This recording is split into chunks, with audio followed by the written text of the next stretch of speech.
Another test for the defending national champion UConn Huskies. They'll be facing Butler Friday night. Brian Rauf of HXCBB, joined by Lukas Harkins here on the Sleepers Media YouTube channel.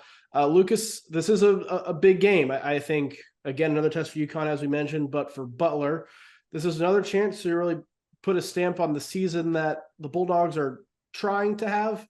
Do they have any shot at winning this game? I know they come into this as underdogs, but what needs to happen for Butler to have success in this game?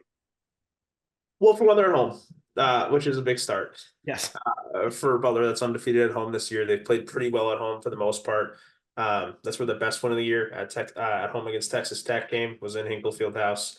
UConn's 0-2, and it's only true road games this year, since technically the game against Gonzaga's neutral site. But it's also not an on-campus environment, and Hinkle Fieldhouse will be.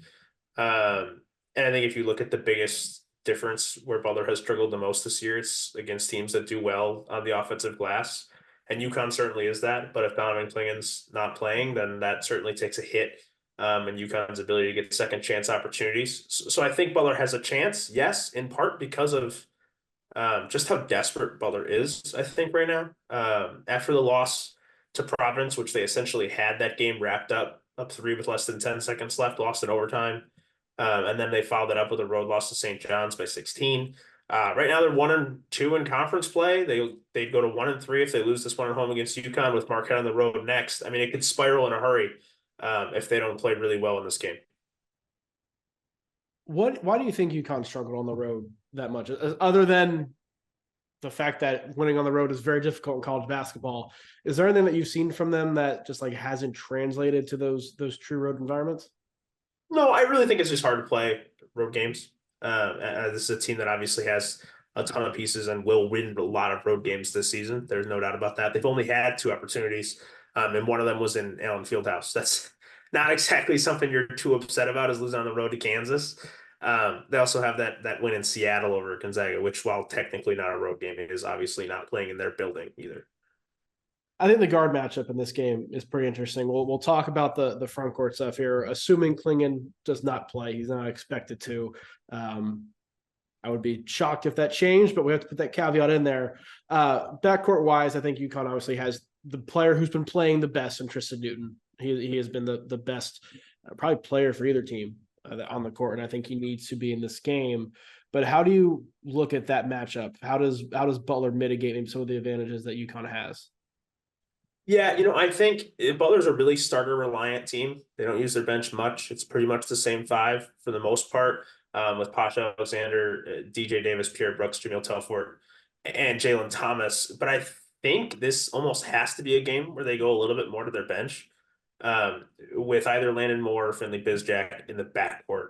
Pasha and DJ will play the majority of those minutes, but if UConn is going to run that same 6'5", 6'4", 6'6", 1, 2, 3 out there that they have been the last couple games, but they're going with a 6-foot Pasha Alexander and a 6-foot DJ Davis for a ton of minutes together. I think it would be a little bit problematic, even if that's the lineup Butler wants to go with most.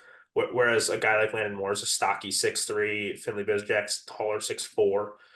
It gives you some options there. If they go to the bench, I think that could be a difference for Butler. Moore especially has played well against quality competition. He had 14 on the road against Providence last year at St. Francis. He had 25 at Miami. He's kind of a guy that maybe could make a difference with the size. But really, the backcourt problem for Butler is just going to be that size, I think. And I'm not sure how they're going to manage.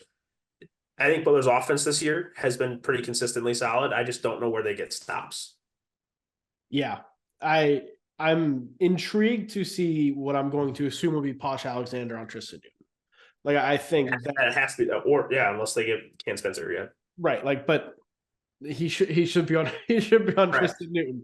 Correct. I'm really intrigued to see that with UConn on offense and Butler on defense, because Posh has been, I think, more valuable to Butler than I thought he would be. He's really elevated everybody on that team. We obviously know what he is defensively, but I think he's made a big impact all around offensively too. And if he can offset the advantage I think UConn has had with how well Newton has played this year, if he can play, it's a tall task, but play somewhat even to however Newton plays. Whether that's him throwing Newton off or Posh having a big game, I think that's the biggest key for me in terms of swinging things in Butler's favor for a potential upset. Yeah, Posh kind of feels due for a good game against a quality opponent. Butler's played 4 KenPom Tier A games this year. Posh has a 32.9 effective field goal percentage in those games, and his steal rate's 1.7 compared to a season-long 3.6. Like he's really struggled against quality competition in comparison to the rest. He's coming off a solid outing at St. John's, but he didn't score in the second half, maybe 1 point in the second half against St. John's.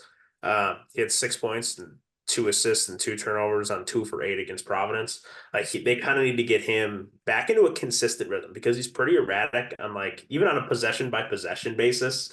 And having a really full 38, because that's probably what he'll play in this game, a full 38 minutes of quality Posh Alexander is going to be absolutely necessary. From UConn perspective, I think Samson Johnson is going to be very important as well. The 2 games he has started with Klingon out, he's played at a high level.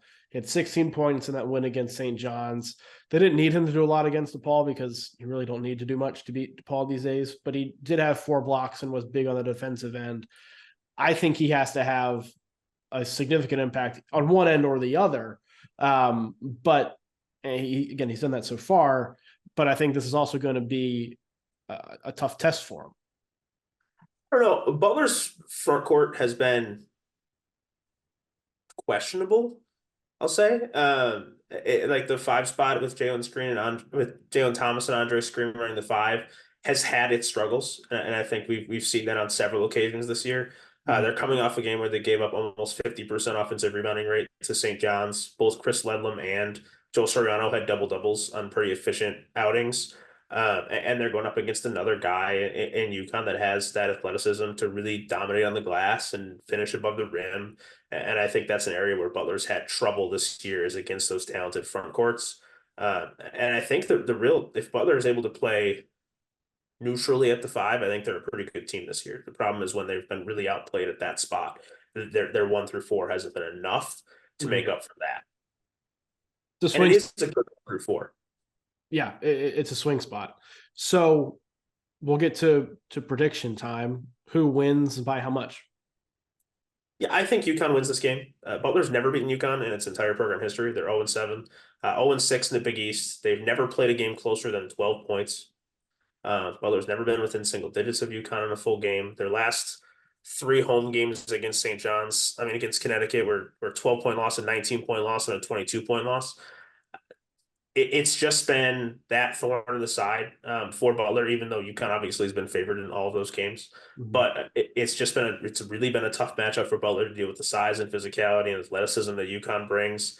And I think UConn's going to get that road win. And I think Butler's going to have a really tough time. Just means Butler's due, right?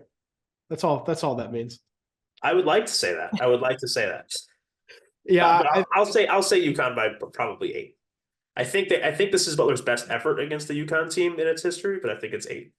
Yeah, I think UConn wins as well. I think it's somewhat similar to what we saw with Butler St. John's, where Butler is able to hang around for a while before eventually just the wheels fall off in the talent advantage of UConn in this case, as it was in St. John's this week, wins out. UConn perspective, I think a win and a loss is not super impactful either way, but I do think it is for Butler. You talked about them being desperate. A loss put it at 3 in a row. The flip side, a win really puts this as a signature win for a team that's looking to get back to the NCAA tournament, right?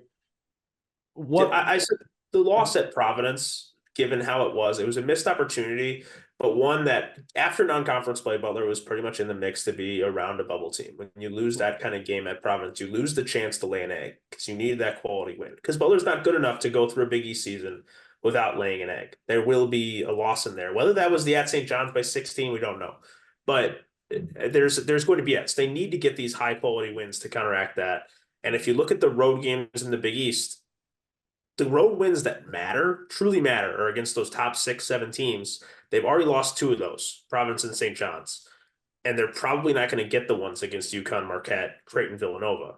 Those are just tough games to win. So you have to take advantage at home when you get these high quality teams in Hinkle Fieldhouse, and that's the opportunity here against UConn. Yeah, it's important to hold serve at home in conference play. That's what, as you mentioned, NCAA tournament teams do. Butler has not been, largely because they have not been able to. It should be a fun atmosphere when these two get together. We're expecting UConn win, but that's why they play the games. Absolutely.